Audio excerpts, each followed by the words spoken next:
On est dans une époque où on a la chance d'avoir des taux d'intérêt qui sont exceptionnellement bas, voire nuls.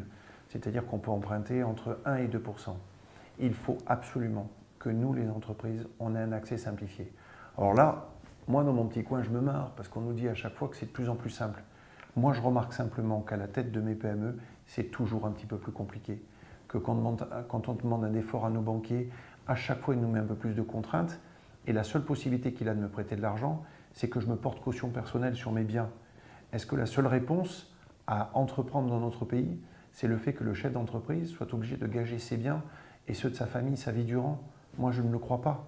Parce qu'à partir de là, on ne peut pas avoir l'accès à un argent simple et surtout peu coûteux pour l'entreprise. Donc, c'est les 3 critères que moi, j'aurais vous dire aujourd'hui. Premièrement, le talent. On a des talents, mais on ne sait pas dans notre pays les mettre en valeur parce qu'il y a une espèce de vent, malheureusement, parfois trop diffusé dans les médias, qui consiste à casser toutes les énergies. Le deuxième point, c'est la simplification.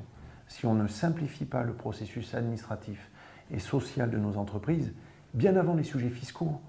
Les sujets fiscaux, on en parle souvent, oui, en France, il y a des avantages et des inconvénients, mais ce n'est pas le sujet principal. Le sujet principal, c'est la simplification administrative, comptable et sociale de l'entreprise. Et enfin, le troisième point, c'est l'accès au financement, que les entreprises aient réellement l'accès à des capacités d'investir sans qu'à chaque fois le chef d'entreprise soit obligé de se mettre lui en difficulté personnelle ou finalement le financer sur fonds propres. Si on arrive à canaliser ces 3 forces pour l'entreprise, dans un monde d'aujourd'hui qui est le monde des réseaux, et qu'on fasse confiance aux chefs d'entreprise, qui serait peut-être la conclusion de ce propos, on a besoin, nous les chefs d'entreprise, quand même aussi d'être un petit peu reconnus. On a besoin qu'on ait confiance en nous. On a besoin quand même qu'on reconnaisse dans notre pays qu'on prend des risques et qu'on se bat très fort tous les matins pour créer des emplois et pas uniquement pour bénéficier de la richesse, mais simplement parce qu'il est agréable et il est bon d'entreprendre. Donc cette confiance, elle me paraît primordiale et cette confiance donnée à l'entreprise, dans le fait que depuis des années, on oppose toujours l'entrepreneur et sa soi-disant richesse à la faiblesse de son salarié. Ça n'a plus de sens par les temps qui courent.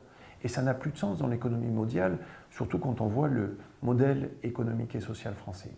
Voilà, c'est ainsi que je voudrais terminer sur le fait qu'on travaille sur ce sujet de confiance et qu'ensemble, nous, les entrepreneurs, on soit capable de se serrer les coudes, de se mettre en réseau pour apporter une vraie réponse à ces difficultés.